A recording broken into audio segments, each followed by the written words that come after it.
From all over the globe, we're changing lives. We put smiles back on the faces of friends, strangers, and neighbors who might need a hand. Yeah, we understand.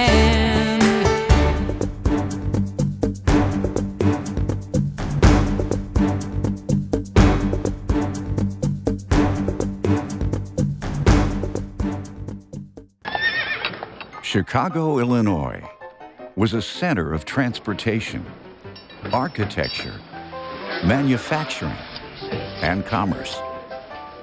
It was a magnet for immigrants seeking work. Reformers in Chicago, including Jane Addams, the founder of Hull House, called for improved social conditions in their communities and the country. Among those looking for ways to help others was Melvin Jones, a successful insurance man. He was secretary of the Business Circle of Chicago, a lunch club established in part to help its members grow their businesses. However, Jones had a different goal in mind. I am finding out that you do not get very far until you start doing things for others. And I am beginning to believe that I can help some of the clubs, like the Circle, to have feelings in their hearts. Jones's words struck a chord with his club, and the Circle gave Jones permission to invite similar groups across the country to a meeting to discuss forming a new kind of club. We are now seeking to make our organization international and write to inquire if you would affiliate with us, and at some future date, we can adopt bylaws and a name that will be suited to all. June 7th, 1917. The first meeting was held at the Hotel LaSalle in Chicago. The Chicago Business Circle and several other groups attended. Dr. William Woods led a delegation called Lions Clubs to the meeting.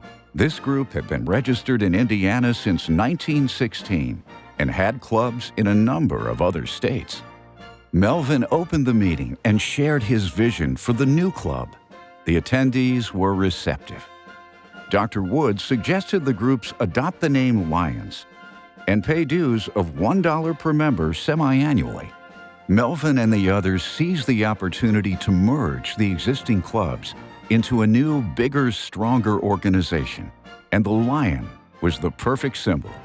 Immediately, Melvin began a letter-writing campaign to attract additional clubs into this new organization, more focused on serving others.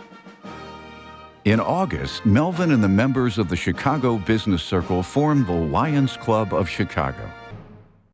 November 1918, the first edition of the Lions Club magazine was published.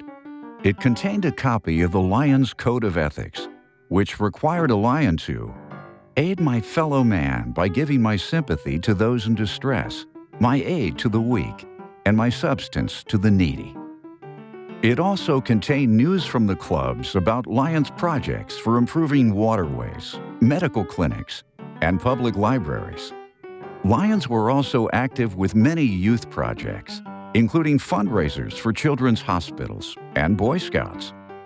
Having fun while helping others was part of Lions from the beginning. A clothing drive for veterans led to an unusual sight of lions parading down the street of their town. In 1925, 7,500 Lions gathered at Cedar Point in Sandusky, Ohio for their annual convention. Helen Keller, accompanied by her teacher, Ann Sullivan, spoke to Lions. I appeal to you, Lions.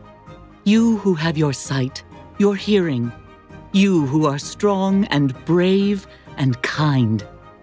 Will you not constitute yourselves knights of the blind in my crusade against darkness?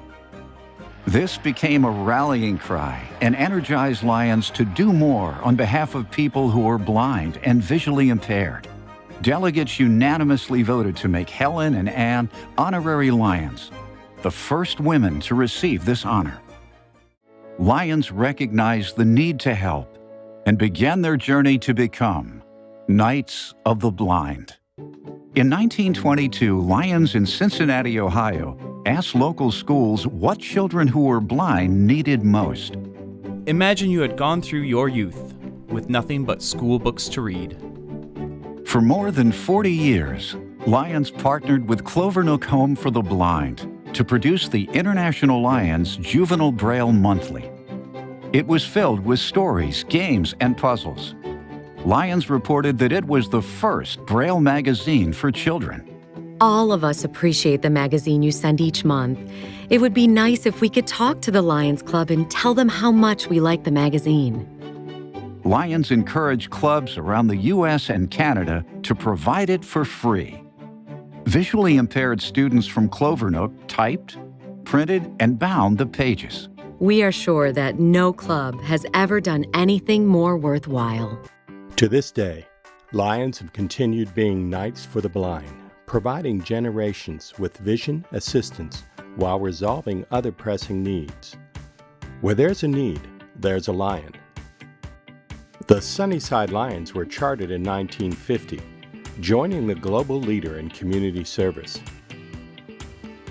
There are more than 46,000 local Lions clubs, with 1.4 million members in 210 countries around the globe. Lions are friends, family, and neighbors who share a core belief. Community is what we make it. We are honored to welcome new members from Sunnyside into our worldwide community of Lions.